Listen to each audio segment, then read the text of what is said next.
শিখেছি। স্বামী, তুমি আমাকে ভুল বুঝো নে। আমি আমাদের ভালোর জন্য এ পথে এসেছি। আমাদের ভালোর জন্য মানে? মানেটা হলো আমাদের ভবিষ্যৎকে জোনাকির আলোর মতো আলোকিত করতে আমি এভাবে টাকা চুরি করছি, যাতে ধনী হতে পারি। ধনী, আমরা ধনী হলে বনের সবাই আমাদের সম্মান করবে। আরে তাই তো তাই তো। ও, তুমি যে পকেট মারো এটা আমাকে আগে বলনি কেন? আগে বললে মাইরি করে আমিও তোমার দলে চলে আসতাম আর একসাথে পকেট মারতাম। মাইরি। সত্যি বলছো? হ্যাঁ হ্যাঁ, সত্যি বলছি। আজ থেকে তুমি আর আমি দুজনে মিলে পকেট মারবো। ওয়াও, এই না হলো আমার স্বামী।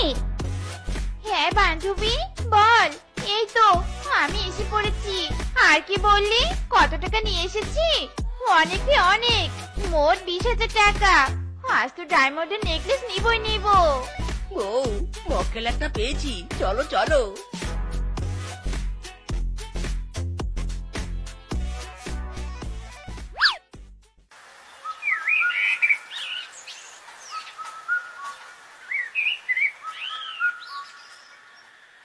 বাঘ মামা, এভাবে আর মেনে নেওয়া যাচ্ছে নে।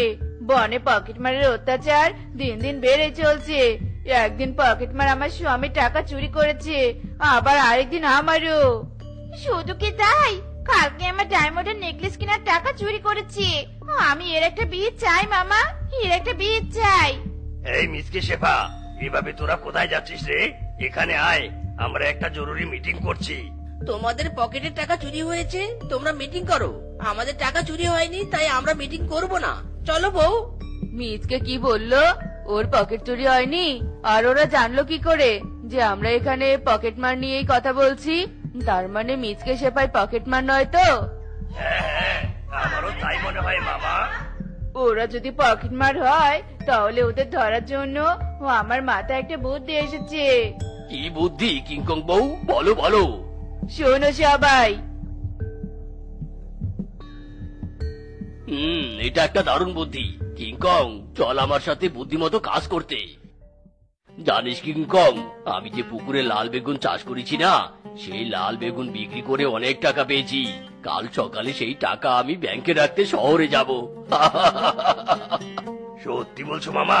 এর পরের বার তাহলে আমিও লাল বেগুন চাষ করব। এবার আসি মামা। স্বামী, আগামীকাল আমরা বড় দান মারতে চলেছি।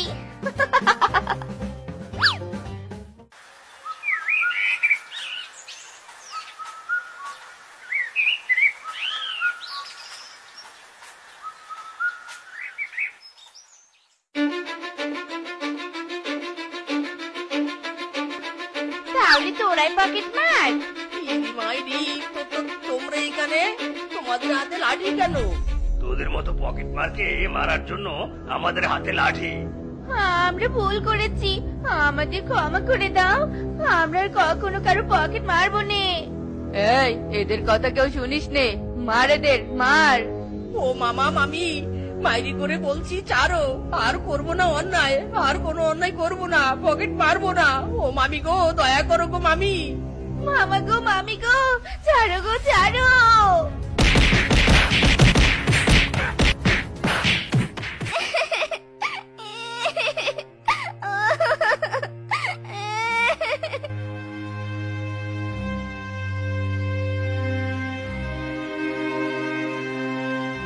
এই যে দাদা, দাঁড়ান দাঁড়ান। কি গো, এখানে নামবে নাকি? বাড়ি তো এখনো অনেক দূরে। বউ, ওই দেখো, গাছের নিচে একটা মেয়ে বসে কাঁদছে। দেখো কেমন অসহায় লাগছে ওকে। তুমি এখানেই থাকো, আমি দেখছি মেয়েটার কি হয়েছে। তোমার কি হয়েছে মা? এখানে বসে কাঁদছো কেন? আর তোমার বাবা মা কোথায়? আমার মা নেই, সৎ বাবাকে বাড়ি থেকে তাড়িয়ে দিয়েছে। তাড়িয়ে দিয়েছে?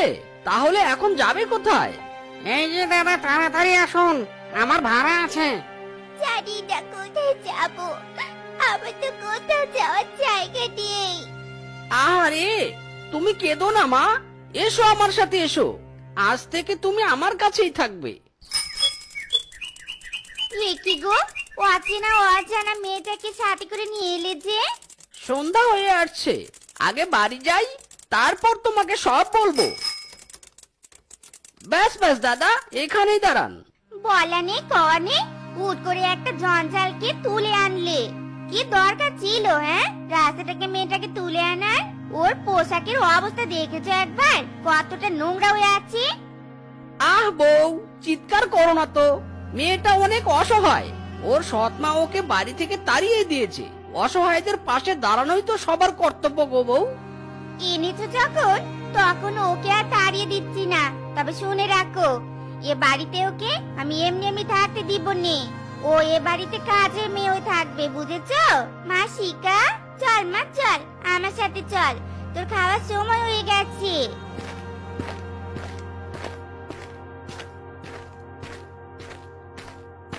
মারে, মন খারাপ করিস না, আমি আছি তো।